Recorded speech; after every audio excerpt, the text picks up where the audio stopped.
I would like to give a little background about our presenters today. John Hill is a dynamic LinkedIn higher education evangelist. He came to LinkedIn. He was recruited from them. They were very smart and recognized his great possibilities and how he was partnering with them. Before that, he was the Director of Alumni Career Services at Michigan State University. He is really great at helping alumni use their university affiliation to utilize LinkedIn and create opportunities. And he's going to really help us today see all the great advantages of this tool. We are also joined by Brent Grenna, Brown alum, and he has worked closely with LinkedIn. He's a great proponent of that, as well as a huge proponent of Brown. He is going to talk a little bit about his company, EverTrue, the mobile app that it offers, and the great unique ways that it adds and enhances the LinkedIn data with the Brown data. Just so you might know, Brown is on the BAA board. He's been on the Football Association board. He's been a class leader, class gift campaign leader, and we are very fortunate to have him here with us today as well. So welcome, John and Brent. I'm going to give the controls over to John, and he's going to give us a little bit of background about himself and talk a little bit about the tool and share that with us. So you are on. Thank you so much, Heather. I appreciate the introduction. So I am John Hill. I'm a higher education evangelist at LinkedIn. I have a small role. I'm working with 24,000 universities globally, trying to help faculty and staff understand how to effectively utilize LinkedIn institutionally. But as an aside, in my background, I'm also very interested in helping students and alumni of universities play off university affiliation to find jobs and opportunity. So I have taken the day to spend at Brown with my good friend Brent and the good folks at Brown. Went from 70-degree weather in San Francisco to the balmy 23-degree weather in Providence, but I'm certainly enjoying the visit, and I understand why you came to this university. It is gorgeous. So I would like to take you through a ride of how to effectively utilize LinkedIn by showcasing to you how the tool would effectively allow you to develop a personal brand, how it will allow you to identify university affiliations you can play off to create opportunities, and how relational networks work, and how we're getting better at showcasing that data for you to access. So at this point, you should be able to see my desktop, and Brent was kind enough to let me utilize his profile because he is a Brown alum, and I want to take you through a tour of our site through the eyes of a Brown person. I'm going to focus on four main areas throughout this 20-minute brief presentation. I'm going to focus on people, jobs, companies, and groups. So I'm going to showcase how you can take the 280 million users that have a profile on LinkedIn by a whole host of ways. So how you can kind of target market industry groups or geography, take this mass of people into a small subset of people related to things like your University Brown. I'm going to take you into jobs, showcase how we've become relatively transformational in the job search process. You can now see the relationships that are attached with the jobs that are here.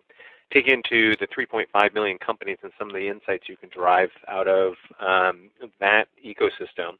And then take you into groups and just talk at a high level of how you can navigate those communities to connect into advice that people are willing to give to you. 1.6 million groups. We're going to focus on industry and university. But before we get there, I'm going to take you into how I started utilizing LinkedIn. I'm going to age myself out a little bit. I used to use a Rolodex as a way to manage relationships. For those of you who are unfamiliar, it was an archaic way to manage relationships. You used to have this little flip thing from A to Z where you put business cards in. When LinkedIn came along, I realized right away that this could be my professional online Rolodex. And you'll see I'm hovering over networks up top on Brent's profile. If I select contacts, we're going to start doing the walkthrough at this point. I can start to see all of my relationships. Now, historically, this used to be an A to Z type scenario. You used to see the same kind of Rolodex that you'd put your business cards in. It's changed a little bit. And so in the last 3 months, we've really added all of our insights that we can to changes that are happening in your network. So first off, one of the things that you'll see is up top, Brent has some changes in his network. So for instance, Newton Davis is now VP and General Counsel of VM Turbo, or Gavin Logan has a new job. We actually surface up 5 different insights. We're going to showcase to you people who have changed jobs or have been promoted within jobs. We're going to show people who have moved. So say Gavin moved across the country to showcase here. People who have been mentioned in the news. People who have working anniversaries, and people who have birthdays. One of the reasons we're surfacing that is we're trying to make it easier for you to stay connected with the close ties you have, those first level connections. So for instance, for Brent, I'm going to say congrats to Gavin. Congrats, way to go, my friend. This is the danger of giving somebody else access to your LinkedIn profile, and I'm going to now comment on that. Very easy, and Brent's just done that. Now, I have all these insights, but it's still a searchable Rolodex. So if I come up here, I can search for one of his favorite people in his network, me. So if I do a search, you'll see I pop up. We're a first level connection, we're a direct connection. And I'm going to take you into my profile and show you some pretty neat things. So everything I'm going to show you over the next 15 minutes, you can do for free. You have access to do this. It's essentially the basic level of utilizing LinkedIn. And right off the bat, you can see the top line information that used to be available on a business card, now available on a LinkedIn profile. You can see my name, my title. You can see the location that I'm in. You can see my past affiliations. You have a summary of who I am and what I'm about. So I'm telling you what makes me tick in my words. Good to source out people if you're meeting them for the first time. Understand a little bit broader about who they are and what they're about. You can see some of the media pieces that have been attached to me. So this we call Treasury. It's the ability to attach video, PowerPoint, PDF to your profile. Essentially showcase a 3D profile of who you are instead of the one-dimensional traditional resume approach. And then you get to my work experience, and you can see I'm currently the Higher Education Evangelist at LinkedIn. That is my true title. They gave me that title. But you can see how I went from the classroom to this position and the steps I took. If I were to look at, say, Brent's profile, you could see how he went from the classroom at Brown to the C-suite and the steps he took to become a CEO of his own company. Again, more rich media attached, and if we scroll down a little bit further, we have what is always an interesting thing to talk about in front of audiences because it's a little bit of a lightning rod. We have what we call endorsements on skills and expertise. These are essentially lightweight recommendations of skills and expertise that you have professionally, some bubbled up by your network, some that you position here. I can tell you this, on an individual basis, you might come across people who recommend you for a skill or expertise that you have no idea you have that skill or expertise. That's a scenario that we're still trying to work through. But in the aggregate, this does a great job of defining who you are as a professional in your network's eyes. And so if you look at the top line things, social media, public speaking, social media marketing, public relations, it's doing a good job of showcasing, or my network's doing a good job of showcasing who I am as a professional and redefining that. That means that recruiters that are looking at my profile are getting a glimpse into what people think I am or what I'm about. Now, if I scroll down a little bit further, you can see causes that I am interested in, organizations I support. You can see interests, paying it forward, sweater vests, basketball. Say you were a big fan of sweater vests, and I certainly am. If you were to pick up the phone and give me a call, this is qualifying information. And anybody who puts interest here, if you were to pick up the phone and say, hey, I also like sweater vests, it makes the conversation a little easier. You can take a cold call into a warm call. Brent's profile probably works a little bit better here where he has things like mentoring as an interest or running. If I like to run and he likes to run, I can use this information, make that call, that initial contact easier for him. Now, continuing to go down kind of what a profile looks like, I can see recommendations of a person. I can see their connections and the connections we share in common. And for he and I, we have 98 of them, so I can see the people who are cross-connecting us. We can see groups that we're associated with, influencers that we're following, news that we're attached to, companies we're following, schools we're associated with. What this is doing is giving me a very good idea of the brands that he associates with, the information he's consuming. I can use that as part of the conversation with somebody like Brent, make sure the conversation is a little bit easier. Now, we're looking at my profile, and you can see I'm connected to the California Spartans, happen to be a graduate of Michigan State University. What this tells you is that I have interest in the institution. I'm just raising my hand to connect back to it. If I were to look at the profiles of people who graduated from Brown, and I see that they've joined a Brown group, what that tells me is that they have interest connecting back to the institution. For whatever reason, and we don't force people to join university groups. The university doesn't force people to join university groups. For whatever reason, when people join these groups, they just raise their hand to connect back to that institutional brand, whether it's because the university means something for them emotionally or it's a transactional situation.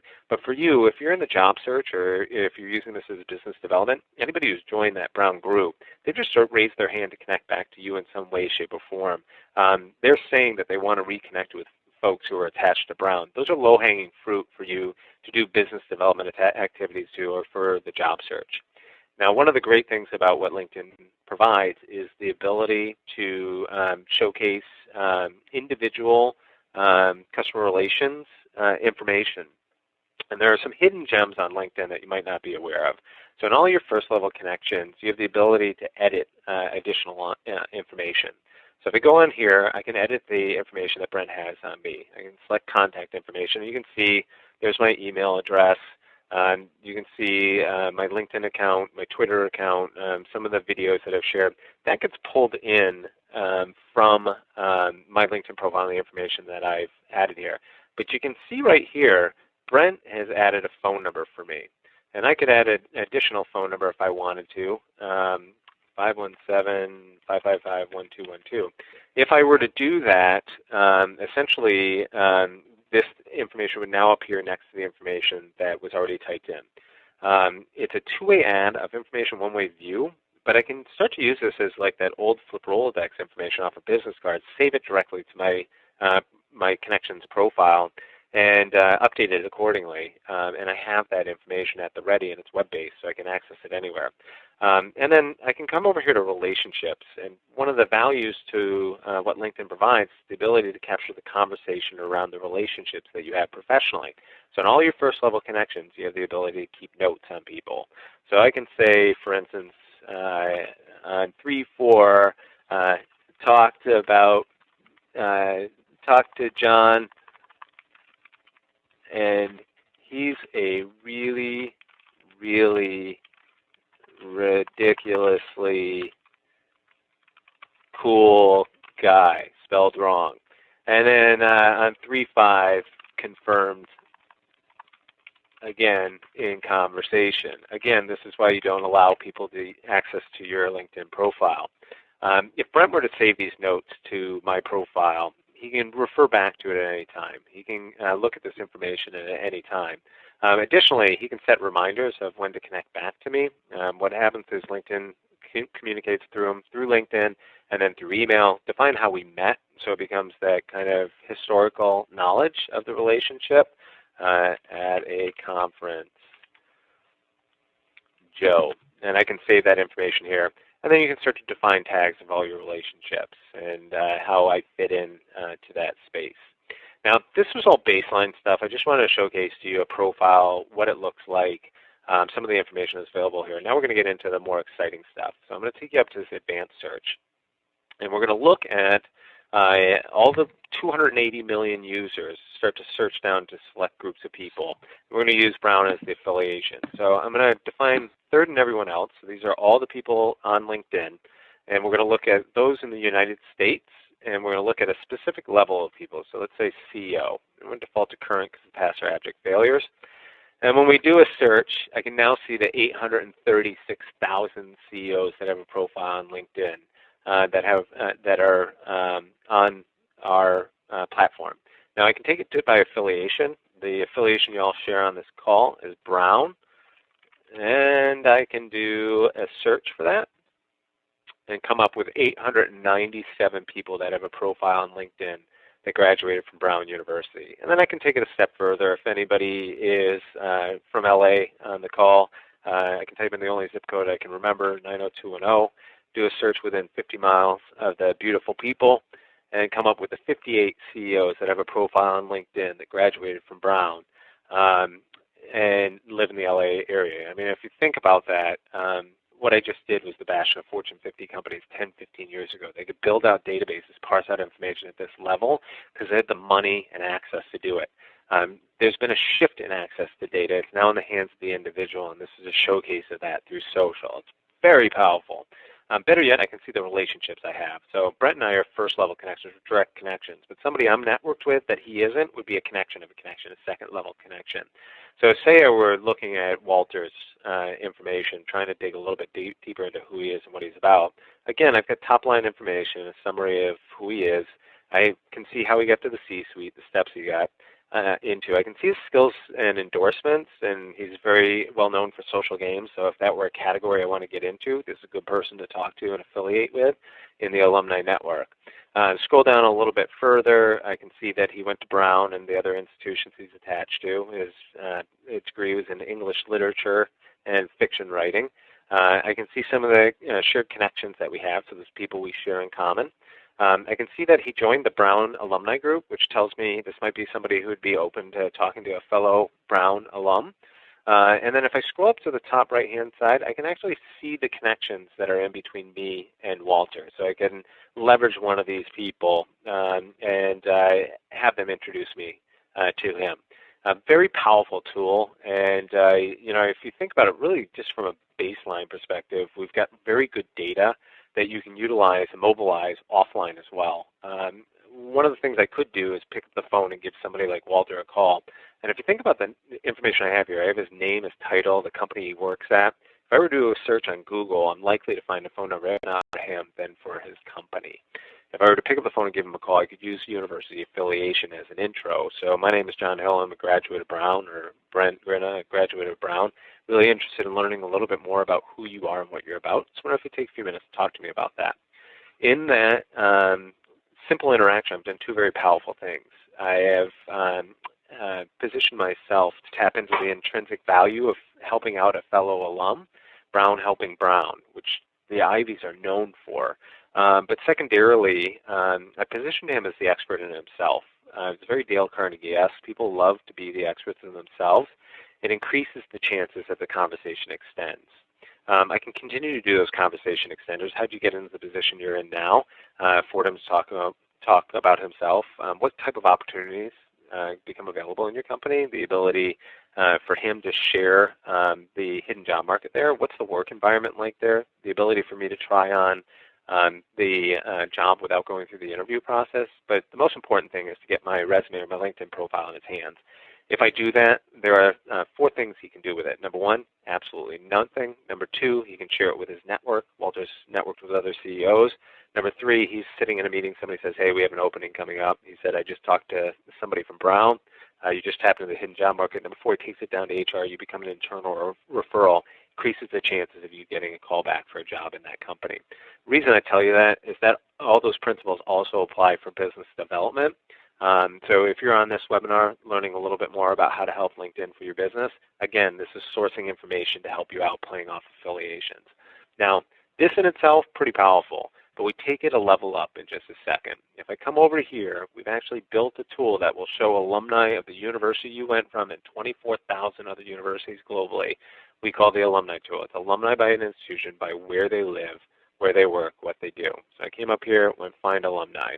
Now, Brent's got an MBA from Harvard, but his undergraduate is Brown, which is right there, so I can select that as the university we're going to look at. Defaults to the years that he went here. So I'm actually going to take this down to 1900 and look at the 130-year-old graduates walking around. Take this up to 2021, include people with no dates. And you notice these numbers were changing as I was playing around with this. I now see the 51,665 students and alumni that have a profile on LinkedIn by where they live, where they work, and what they do. Now, everything is clickable and malleable here. So now I can see a list of the locations by geography, top 25 locations, top 25 companies that they work at, top 25 industries that they're in, for Brown alumni and students. Now, say we're interested in moving into the Bay Area, which is where I happen to live.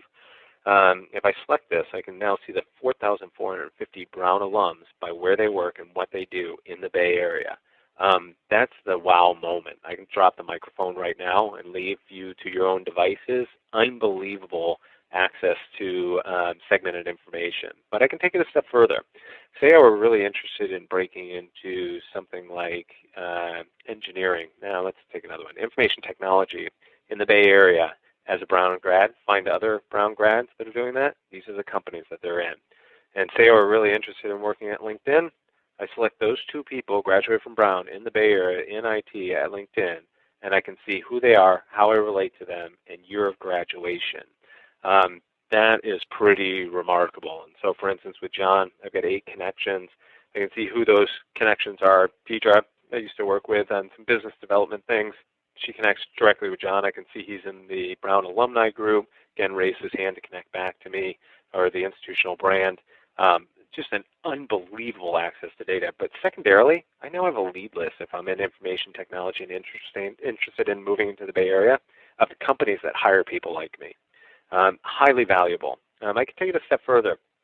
Say you studied something that while you were going through the university, felt pursuit of knowledge, but now you're trying to turn that into a job. And it's something that is a little bit more liberal arts in its basis. If I come over here in that little arrow, I can see what people studied, what they're skilled at, and how you're connected to them. So say that I happen to study history. I can select the 3,905 people who studied history at Brown. When I do that, I can see where those people now live, where they work, and what they do. It becomes aspirational. So again, if I want to go to the Bay Area, I can look at the 300 people who studied history in the Bay Area, in the categories they went into and where they work. This is aspirational. LinkedIn is a directory of dreams. It can showcase, based on the career pathways of alums from Brown, where you can go based on degree or the industry you're in or the type of company you want to work at or the geography you want to penetrate. And say for those of you that are using this for a business development tool, and you can see all the applications right now for this, but we've actually made every profile on, every word on your profile on LinkedIn indexable, which means it's searchable, which means that this becomes a searchable platform. So say we're an entrepreneur and I want to start my own company, I might use a phrase like this, and this is a smart search, so it takes the whole phrase together. I can search all 51,000 students and alumni that have a profile on LinkedIn at Brown by the term venture capital. It's going to take that phrase together. And I can see the 1,600 people who show up on that search by where they live, where they work, what they do. So again, I'm in the Bay Area. I want to look at those 263 people that are attached to some of the VC firms there, Greylock Partners being one of them. Reid Hoffman, who's the chairman of LinkedIn and founder of LinkedIn, is also a partner at Greylock. And I can see who those two people are and how I relate to them. And as an entrepreneur, utilize that to leverage my network to find people who might be able to help me grow my business. Just remarkable in that use case. Hey, John, I wanted to interrupt for just a second. Yeah. First, I wanted to let people know that we actually have a direct link to this on our alumni careers pages under networking. But I've got a question, and it's actually a question you've already received today. Someone's saying there's 2,107 Brown alumni working at Brown. How is that happening? Could you take a second to explain? Yeah, I can certainly talk about that. So this is a representation of both students and alumni. It's not just alumni. Think about how many students at Brown work on campus in various capacities. They may be working in some of the service industries. More likely, they're probably working on research projects, or they're working within some of the non-academic arms at the university, like career services or alumni fundraising development. They could be graduate students that are getting paid for their attendance of the institution for the work that they're doing. And then certainly you have a number of faculty and staff that work here who both went to the university and now work here. So that's how this representation bubbles up. For the U.S. schools, we generally see where they work as the institution number one. For rest of the world, it vacillates based on kind of the educational systems. But as you can see, pretty good stuff here. I'm going to jump into companies very quick. I'm going to try to wrap this up in the next 3 or 4 minutes. We're going to do a general search for companies. So if I come up here and then just select companies with that left blank, one of the things this will instantaneously give me access to are the 3.5 million companies on LinkedIn and how I relate to each one of them. So say I were interested in working at a company like Microsoft. I gave 3,500 first-level connections there, and this would work with business development as well, trying to realize the affiliations I have that are at this organization. Right off the bat, I can see what the company is talking about on this page, which is generally job-driven. If I go to the careers page, Microsoft gives me a view from a video of the culture of the company, some of the other networks I can tap into, some of the jobs that are available. But what I really want you to focus on is it's always about the relationships. So if I select on this, I have 3 first-degree connections, 3,900 second-degree connections. Say I wanted to work at Microsoft, or I wanted to position my business to them, position product and service to them. I can play off university affiliation in this place. So here I could add Brown University, and I'll autofill that, select that, and right off the bat I have the 157 people who graduated from Brown that either currently work at Microsoft or have worked at Microsoft in the past. If you think about that, that allows me to play off affiliation to get into a company currently, or I could talk to those people who used to work there, ask them their advice for the best people to connect into in the company. At that point, they don't have any dog in the fight. They'll tell me everything, good, bad, and indifferent. It's up to me to kind of siphon through that, but it's leveraging my network to find more information out about an organization. From a jobs perspective, again, if I were looking for Microsoft jobs, one of the things I just want to show you very quickly is that I have the ability to see my relationships that associate with the jobs that are posted here. This is a new thing. I can play off those relationships, find the best relationship, pick up the phone, do that informational interviewing that I shared with earlier, and get in the back door of the job search. On groups, if I come over here, I'm a big proponent of getting into not only your university groups, but the industry groups that you're interested in getting into. I happened to do a presentation at Penn Law about a year ago, and I had a student there say that they were interested in getting into mining law post-graduation. I thought he was pulling my leg, but it's actually a legitimate legal pathway. And so we looked for a group that was related to that niche industry he was interested in getting into. There happened to be a mining law group with 1,700 people. When you join that group, you add all those people to your search, and you can also add to the join into the conversation that's happening in that niche market. Learn more about it by the professionals who are actually in it. When I selected that, you can see the 1,700 people in the group, how they are made up. And this is actually my first level connection. You can see his name's Andre. That was the student at Penn. He actually ended up going into mining law post-graduation from the institution. 2 quick things on your profile. If you look down the right-hand side, we give you some insights that you can utilize to help you out. One of those is who's viewed your profile. If I select that, there are 5 people who have viewed Brent's profile in the last day. What this does is give me a read into how my brand is being associated in the professional world.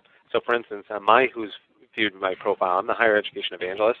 I better have people from colleges and universities looking at my profile. It tells me that I'm brand aligned. For Brent, you can see he does, and as I scroll down, he has people from university and then people from the tech world, and entrepreneurs looking at his profile. He's brand aligned. But say he applied for a job at Investment Analyst or pitched a major product and service for Evertrue or at Insight Venture Partners. And a couple days later, after he did that, after he interviewed or after he pitched his product and service, he sees somebody from that company looked at his profile. It tells you that they're interested in him. For the first time, you have insight into how you're resonating with a professional audience. It's a way that he could use this information. And then if I go back to the home page, we've made it a better showcase of how your information is resonating with audience. So as you share an update, you now have the ability to see, is my messaging resonating with people? And your updates showcase down here with metrics. So you can start to see the views of people and how they're liking or commenting on the information that you're posting here. What this makes Brent better at is how he is as a communicator to his knowledge, to his network. His network is telling him what they're interested in as far as his posts and what they're not. So with that being said, I know we're going to do Q&A in a bit, and I know I've run through a lot, but I do want to hand it over to my good buddy who's going to show some insights on, from an institutional level, how Brown is approaching data. And I'm, at this point, going to jump off, and I'm going to hit mute, and I'm going to hand it over to Brent. So give me 1 second to... John?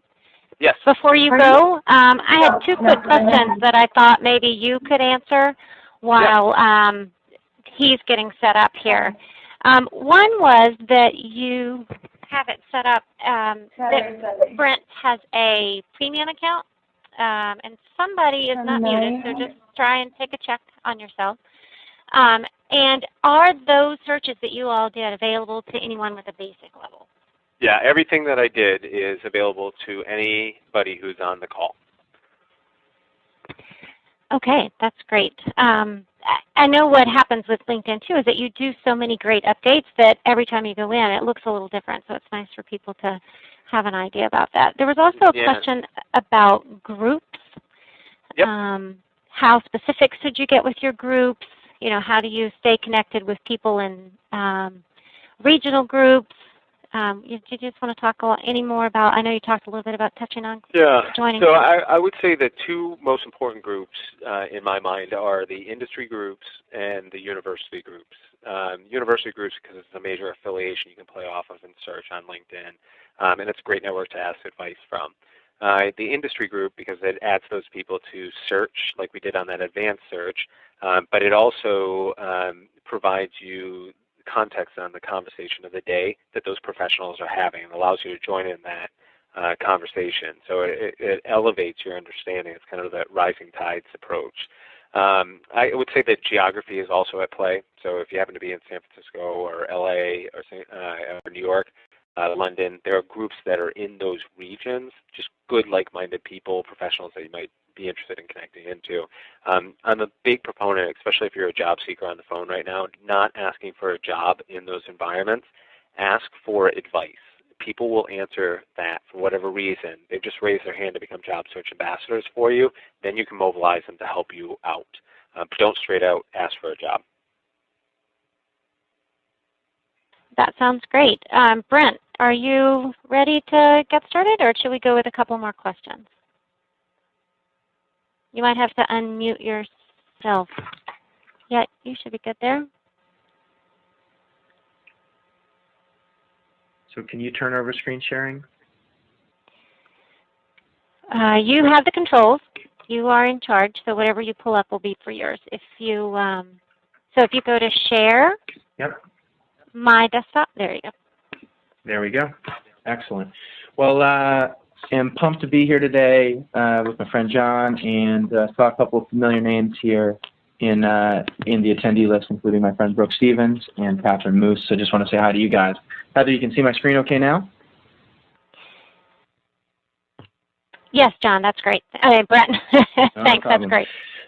So what I just want to share a little bit is the work that our company is doing with LinkedIn's higher education team. In addition to all of the features that John reviewed today, and there's lots more that you all should spend time researching on your own as well, LinkedIn also is becoming a platform, which means that in addition to their core products, there's the ability for third parties like us and many others to integrate with LinkedIn as a platform. And so our vision has really been to try to complement the work that LinkedIn is doing in a way that really takes advantage of additional alumni data that is very unique to Brown. And so we do that with the goal of starting to help you understand new people that you should meet, really building on a lot of the themes that John just shared. And so I want to take you through some examples. Our mobile platform is available through the App Store on iPhone and Android. And really the idea is to sit at the intersection of Brown data and social data from LinkedIn to further facilitate networking. And so I'm just going to very quickly take you through some of the types of searches that are platform enables. And so in order to use this, you need to have a LinkedIn account, or to get the most out of it, you need to have a LinkedIn account. And from there, there's a directory experience where we start with all of the Brown alumni data, but then let's say we want to know, again, who's in the internet sector, who works in the class, who graduated in the class of 2004. So we can add those additional filters, and so you will see a familiar face at the top, or here down in the middle, Walter Driver, who is a profile that coincidentally John was showing as well. And so this is an example where we just went from all of the Brown data to folks in the internet sector, which come from LinkedIn, to people in the class of 2004, which is an example of Brown-specific data. And there are many more examples that we can go through here quickly. But where it starts to get more interesting is to look at attributes that are very unique to Brown. So, for example, Brown knows who was in the band. And so the next search that we're going to do, I'll just clear the filters, would be to look at people who were in the Brown band. And we've got 700 people who were in the band. And let's say that you also were in the band and you're looking to get into the legal sector. So we can then search and see all the alums who are in who work in law practice, which comes from LinkedIn. And we just went from all those Brown alums to the 20 people who were in the band, who also work in the legal sector, like Lauren, who is an attorney at Goodwin Procter.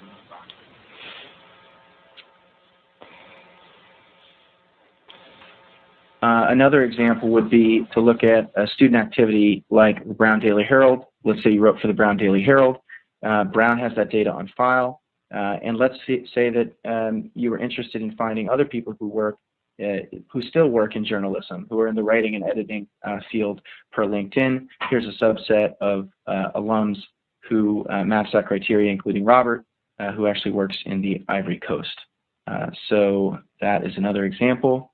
And finally, we're going to just show an example of other activity data. In this case, we'll look at athletics. So Brown knows who played lacrosse. Here's men's lacrosse. And furthermore, can filter with a specific industry, in this case, financial services. So now these are the Brown lacrosse players who work in the financial services sector. And so that is an example of that. Additionally, we really have focused on location data. And so if I want to see Brown alums in Lower Manhattan, we leverage Brown's data to do that, and then create the ability, let's say that you work in Manhattan, but you're interested specifically at Goldman Sachs. Here's the ability to see the depth of the Brown network who works at Goldman Sachs. And all of this is enabled through this mobile platform. So in the interest of time, there are countless features, or filters that you can do, and I will stop now and turn it over back to Heather for ongoing Q&A. Great. So what I'm hearing from you guys is that LinkedIn has the base platform. Brown has a platform of information. You can do lots of searches on both, and that, Brent, you've created a tool through the mobile app to help people access both. There's a few questions coming in, so I'm hoping to help people with just giving them an opportunity to get some of those questions answered. Now, one of the things I have asked a little earlier, John, is if you could discuss a little bit more about the use of groups, and if you can chime in too, Brent, about specifically the Brown groups and how to make the most of that. For instance, there was a question about what you share with the groups and where it goes. Let me see. Can you start, and I'll see if I can find that question for you. Yeah, I can take this over for a little bit. So Heather, this is John. And one of the things that I didn't really get an opportunity to build upon during that quick overview is the importance of building a quality relational network, not a quantity relational network on LinkedIn. And one of the ways that you can focus on building a quality relational network is only connecting with certain affiliations that you share, or primary affiliations. And to me, those are friends and family, university affiliation, like Brown Helping Brown, shared work experience, and volunteerism, so board work, committee work, causes that you're interested in, things like that. If you build a network that way, that's a good network to be able to leverage for other opportunities. And so you know somebody who knows somebody, that second level connection that we looked at through the walkthrough. The one thing I didn't share earlier is about 85% of job opportunities through relational networking happen not through who you know, but who they know. Connection of a connection, and part of it is simple amplification of numbers. If I have 100 first-level connections, I essentially have like 10,000 second-level connections, connection of connection. And that amplification of network and the visibility of that is where LinkedIn is very, very powerful. Now, take that even a step further. If I can raise my hand and associate with like-minded people in a group setting and see how I'm related to those people, it makes this even that much more powerful. So if I join a Brown group, and I can see the connectivity I have with those members of the Brown group, I can potentially leverage those people for business development or for insights, for thought leadership. And I can view not only who those people are through search, but I can see what they're posting within that space, and maybe uncover some people that can help me in my day-to-day professional life. Additionally, that's also a space for you to position who you are as a professional, share your insights, and if you need help, to leverage advice from the network that's associated with Brown there, hoping that you can play off that affiliation to open up the door to opportunity. When someone posts to a group, is that just posting on the group, or is it seen by everyone in your network as well? No, it's just posted on the group. Now, you can also take that and post that in a status update so that it was surfaced with your network. I think it has to do with what kind of amplification you want on the messaging.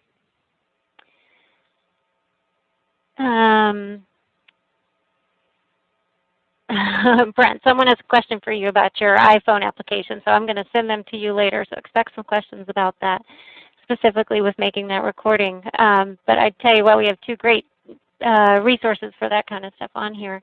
So someone says, what about privacy? Where do you worry about what you share and what you don't share on your profiles? John? All right, we were just talking about who wanted to take that. Brent more than welcome to take and Brent, because that's definitely a question with Brown too. So now, if you link into that, how much information is being shared, not shared? Yeah. So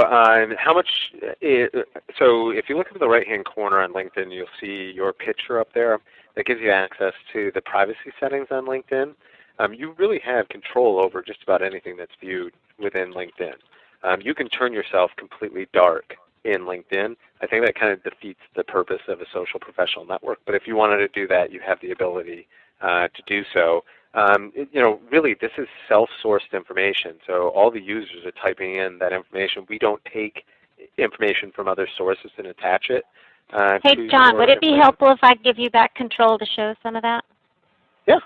Okay, I'm going to put you back in charge, and if you can show some of those settings for people. Yeah. All right, so you should see my desktop again. And unfortunately, I'm still on Brent's profile. But if I went up here, I can go to this privacy settings. I can review exactly what I've done at this point, and for this I'd have to type in Brent's password. I'm not going to ask him that over the phone. But you can see where that information is and where you can get to it. What that allows you to do is say, I want my connections only to be able to be seen by a certain level of people. I think somebody's got their, yeah, there we go. I think I fixed it. There we go. Here, he's gonna type. I'm gonna close my eyes for a second. Nobody look. I think he's got a series of black dots as his password. So there you go. So now you can see, obviously we'll actually walk you through the privacy controls, but you can shut off who's viewed your profile. It's quid pro quo once you do that. If you're viewing somebody else's profile, you can't see who's viewing yours. You can block specific accounts if you wanted to. You can hide your connections. You legitimately have a ton of control here.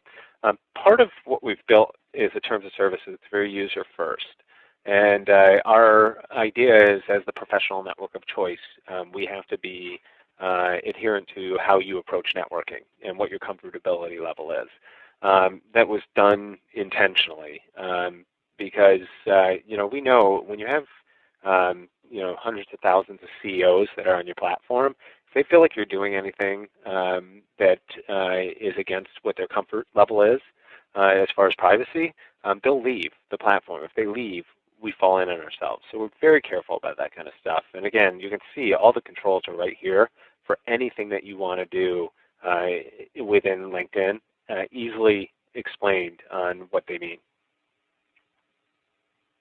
I have a question that maybe you can help me with. It says, oh, shoot, it just shifted up a little. I'm sorry, I've lost that question, but there was a couple about how do you know who to connect with, who not to connect with. Everyone gives different advice about this. Some people say connect with everyone. You talk about the quality of yours. Do you have any sort of benchmarks that you two use? Just, your personal opinions. Yeah, I'll hand this over to Brent to talk about after I fill in. But I go back to what I was saying before. I think if you really want to get into that second level connection, and you want it to be a trusted relationship that helps you get in there. And if you think about how business takes place, you leverage somebody that you know very well who would leverage you in scenarios. You'd help each other out. The better you know them, the more likely they are to give you that strong personal referral into that next person.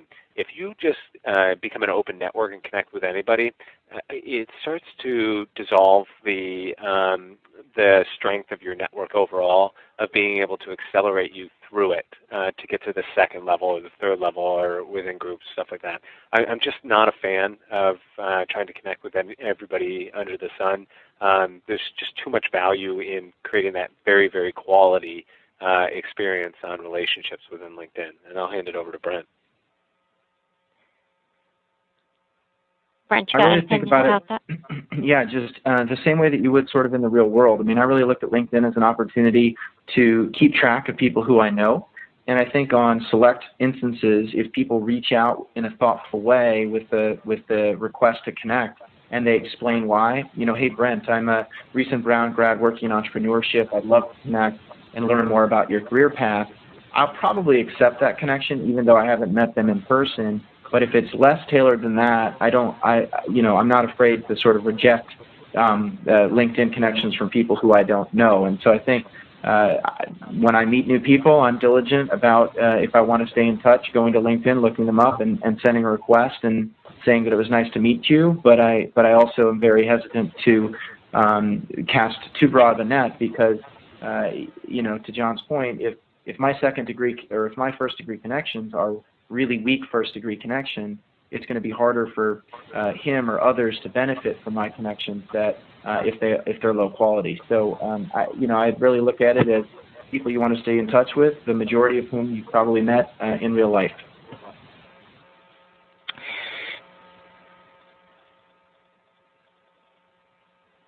So one of the questions was about sharing what you share out with other social media. Can either of you talk about that? Is there a easy function within LinkedIn? What kind of resources do you use? Do you share with every social media at the same time?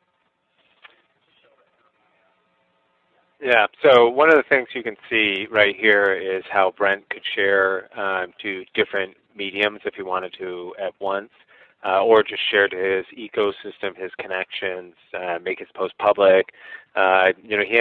He has a lot of control there. What I'll say is in social media in general, there's been a creation of the ability to elevate yourself as a subject matter expert in specific industries or specific categories based on the content that you share. When I talk to institutions about making sure that they're brand aligned and sharing the right information, I also tell them they have to talk in each one of the mediums differently. So like I look at LinkedIn as where business takes place. I look at Twitter as kind of like the water cooler. It's a steady stream of information you're interested in right now.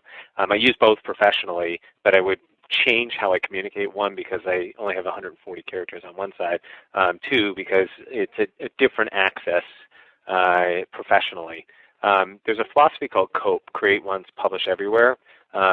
If you blog or you have a specific type of information you want to share across all social mediums or all networks, all you have to do is kind of take that quintessential germ and change it a little bit for each one of those audiences. And that's how I approach both sharing on social media and communicating in general. But Brent, I'll throw it over to you.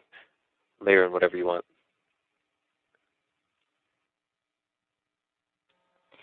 Increasingly, LinkedIn is emerging as a content platform, and as people are sharing more and more,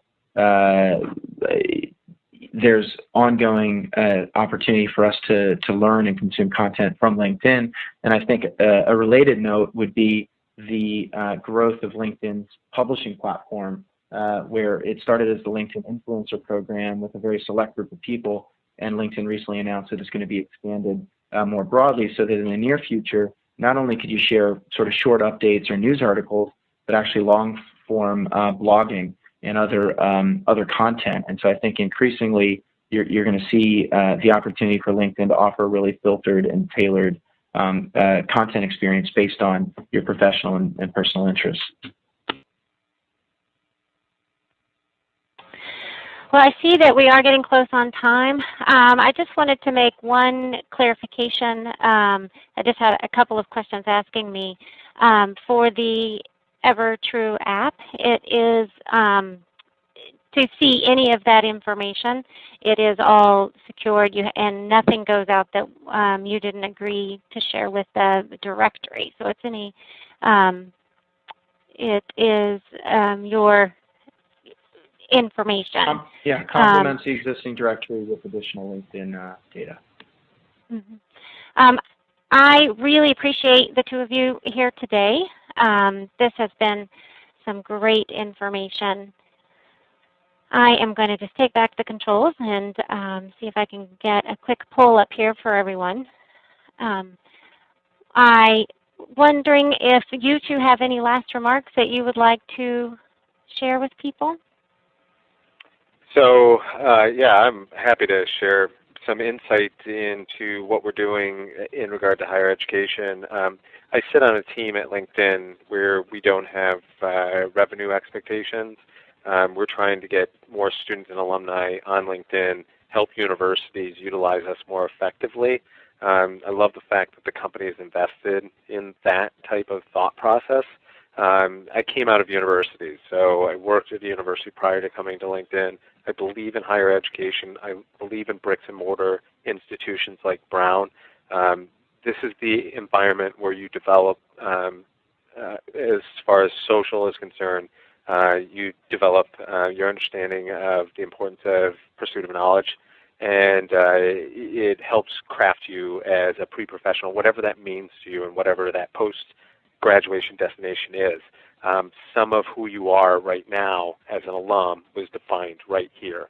And I take that really to heart in everything that we do, providing insight to our product team in higher ed to make sure that we're building the right things to help you guys leverage so that you can capture that spirit that still has you coming on a webinar in midday on a Tuesday to join in with fellow Brown folks. So I just want to let you know, personally, I appreciate the opportunity to be on this call, especially the work with Heather, and Brent's a good friend of mine. So this has been enjoyable, and I want to thank you guys. So, well, we thank you very much for being with us today. We do offer connections to LinkedIn and our networking services that we offer through Brown. We have our alumni career pages. You might want to check that out with some of the services we offer. The webinar series will continue along with some of the other programs that we have. We offer the webinar series. We've now started a career spotlight series. We have a new interviewing tool for recording yourself, and all of these are available to you through our websites. We hope that you will join us again. We will continue the conversation next week with Brandy Melendez. and she's going to talk about from the human resources perspective and really, people who've been out, 5 to 10 years and younger, that, some of the struggles that they're facing in the world of work today and how to address issues like, lots of job changes and things like that. And then Karen Olcott will join us in April. So we're really looking forward to continuing the series. And today we have a packed full of events with John and Brent, and we appreciate them coming today. We will try and get to any of the other questions that you didn't answer, either through Twitter or Facebook or LinkedIn or through our website. Appreciate all of you joining us today, and we will hopefully see you next week.